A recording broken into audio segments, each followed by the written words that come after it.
सकाळी उठल्यावर blood sugar वाढलेली दिसते. अनेकांसाठी हा रोजचाच अनुभव असतो.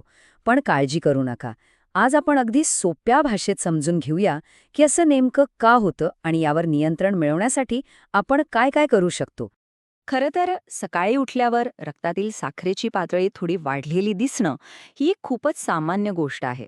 त्यामुळे जर कोणाला असा अनुभव येत असेल तर लक्षात ठेवा, तुम्ही एकटे नाही आहात.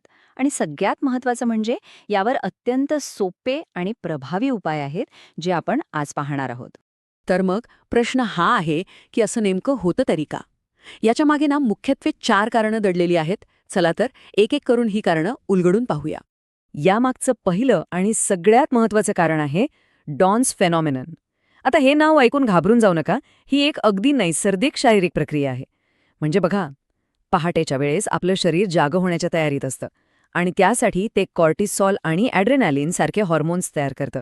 हेच हॉर्मोन्स आपल्या लिव्हरला म्हणजे यकृताला रक्तात थोडी ग्लुकोज सोडायला सांगतात आणि त्यामुळेच सकाळी आपली शुगर वाढलेली दिसते. आता वळूया दुसऱ्या कारणाकडे, जे थेट आपल्या रात्रीच्या जेवणाशी जोडलेलं आहे. जर रात्रीचं जेवण उशिरा झालं आणि त्यातही पोळी, भाकरी किंवा भात यांसारखे कार्बोहायड्रेट्स जास्त प्रमाणात असतील, तर त्याचा थेट परिणाम आपल्याला सकाळच्या वाढलेल्या शुगरमध्ये बघायला मिळतो. तिसरं आणि चौथं कारण आपल्या शरीरातील एका खूप महत्त्वाच्या घटकाशी म्हणजे इन्सुलिनशी संबंधित आहे. जसे की इथे दिसतंय, टाईप 1 डायबिटीजमध्ये शरीर इन्सुलिन तयारच करू शकत नाही.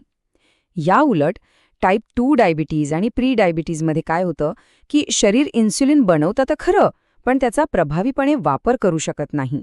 यालाच इन्सुलिन रेझिस्टन्स असं म्हणतात आणि हे सुद्धा सकाळची शुगर वाढण्याचे एक प्रमुख कारण आहे. कारणं तर आपल्याला समजली, पण सगळ्यात महत्त्वाचा प्रश्न हा आहे की यावर नियंत्रण कसं मिळवायचं. तर चांगली बातमी ही आहे की यावर काही खूप सोपे आणि सहज करता येण्यासारखे उपाय आहेत. चला, ते उपाय कोणते आहेत ते पाहूया. तर यावर नियंत्रण मिळवण्यासाठी आपण 5 प्रभावी गोष्टी करू शकतो. यातल्या काही आपल्या रोजच्या सवयींशी निगडीत आहेत, जसं की व्यायाम आणि रात्रीचं जेवण. काही संकल्पना नवीन वाटू शकतात, जसं की इंटरमिटंट फास्टिंग.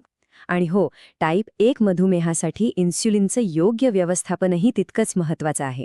आपण या प्रत्येक उपायाबद्दल आता जरा सविस्तर बोलूया. पहिला आणि सर्वात सोपा उपाय आहे व्यायाम. आता इथे फक्त फिरायला जाणं अपेक्षित नाहीये.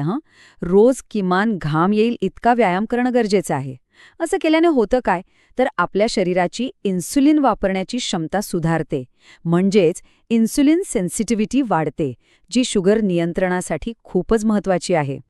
दुसरा उपाय थेट आपल्या जेवणाच्या ताटाशी संबंधित आहे, विशेष करून रात्रीच्या जेवणाशी. रात्रीच्या जेवणातून पोळी, भाकरी आणि भात यांसारखे पदार्थ कमी करणं हा एक खूप प्रभावी बदल ठरू शकतो. आणि हो, एक गोष्ट लक्षात ठेवा, संध्याकाळी 7 नंतर शक्यतो हलकं जेवण घेणं नेहमीच फायद्याचं ठरतं. आता आपण तिसऱ्या उपायाबद्दल बोलूया, जो आजकाल खूप चर्चेत आहे आणि खरंच खूप प्रभावी आहे. तो म्हणजे इंटरमिटंट फास्टिंग. आता हे नाव ऐकून गोंधळून जाऊ नका. सोप्या भाषेत सांगायचं तर 2 जेवणांमध्ये एक ठराविक वेळेचं अंतर ठेवणं. चला पाहूया हे नक्की कसं करायचं. सुरुवात करण्यासाठी आपल्याला फक्त 13 तासांचा उपवास करायचा आहे.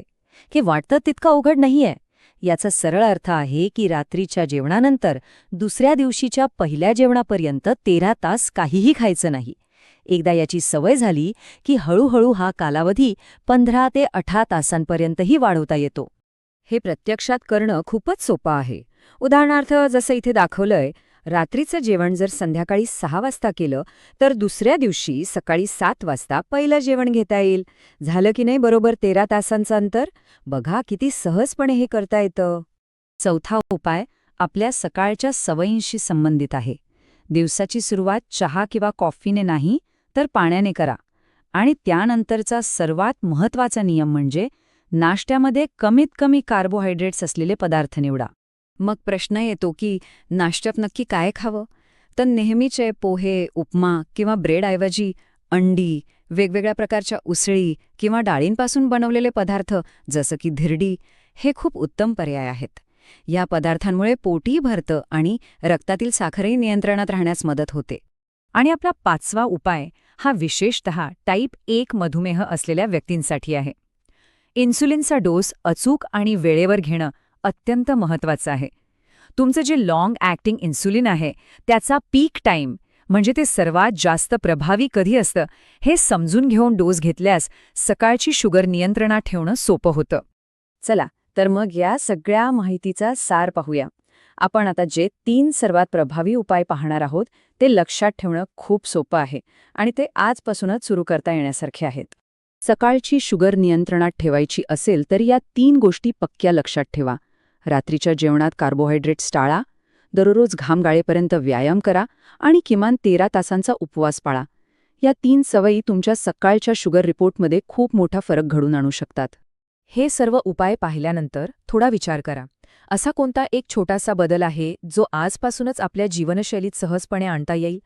कोणताही एक बदल निवडा आणि सुरुवात करा. आपल्या आरोग्यासाठी हे एक खूप महत्त्वाचं पाऊल ठरू शकतं. धन्यवाद.